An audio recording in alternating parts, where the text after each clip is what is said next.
Baik, selanjutnya adalah siklus dari cacing Trichuris trisiura. Hampir mirip dengan Ascaris ya. Hanya yang di sini kita lihat perbedaannya ada di bentuk telurnya. Jadi Trichuris ini seperti tempayan disebutnya karena mempunyai dua kutub ya di atas dan bawah seperti ini. Nah, diagnostik stage-nya sama, ditemukan telur di dalam tinja. Kalau kemudian kondisi kelembapan tanahnya baik, telurnya berkembang menjadi stadium infektif ya. Telur mengandung larva embryonate egg di sini. Kemudian tertelan secara tidak sengaja tentunya dan masuk kembali ke usus. Nah, di sini bedanya cacing Trichoris ini tidak ada larvanya yang naik ke paru-paru, tidak ada sindrom batuk-batuk atau Lufler. Jadi yang hanya ada sindrom Lufler adalah pada cacing Ascaris. Jadi dia langsung dari lambung menetas dan langsung menuju ke usus halus ya untuk kemudian menjadi dewasa di sana. Kalau kemudian nanti ketemu dengan cacing betinanya atau cacing betina ketemu jantannya, terjadilah fertilisasi dan siklus itu kembali terjadi. Mereka bertelur ya sehingga siklus ini terus berputar seperti itu ya. Nah, di sini sama, jadi mengalami pematangannya selama 3 bulan. Nah, kalau sudah dewasa di usus halus bahkan bisa sampai mencapai 5 tahun. Cukup lama ya. Jadi 5 tahun. Kalau di usia SD dari kelas 1 itu bisa sampai kelas 5 cacingannya ya.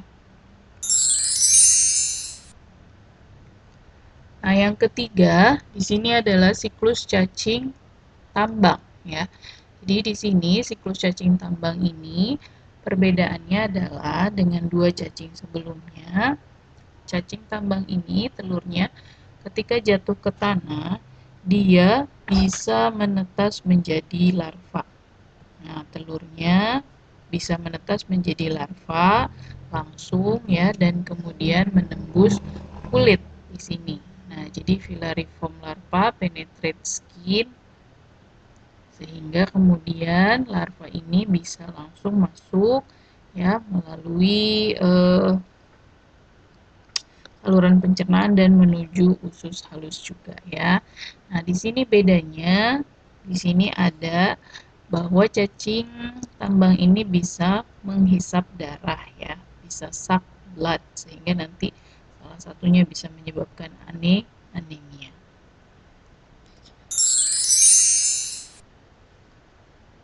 Gejala klinis yang khas dari 3 cacing ini ya, di sini yang pertama untuk Ascaris ada yang namanya malnutrisi disertai dengan 3L, lemah, letih dan lesu dan lose appetite atau kehilangan selera makan ya. Sehingga di sini nanti akan terganggu pertumbuhan dan perkembangannya apalagi dalam usia-usia yang sedang berkembang.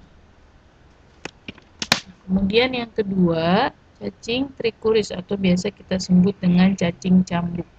Gejala yang menyertainya diare disertai pus ya.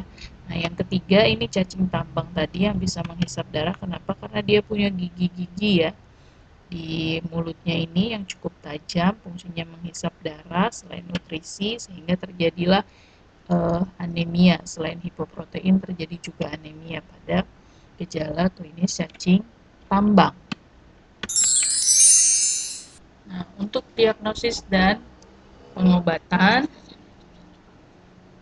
pemeriksaan telur dalam tinja ini adalah gold standard ya. Nah, untuk treatmentnya sendiri atau pengobatannya itu dengan menggunakan obat-obat dari golongan azol. Yang direkomendasikan itu yang pertama albendazole, bisa dengan single dose 400 mg atau mebendazole ya. Nah, obat-obat yang tersedia di pasaran saat ini biasanya obat-obat yang mengandung pirantel pamot dan itu sebetulnya sudah tidak direkomendasikan karena beberapa negara itu sudah terlaporkan mengalami yang namanya resistensi ya. Jadi untuk pengobatan cacing yang direkomendasikan WHO itu adalah dengan dua obat ini, albendazole dan mebendazole.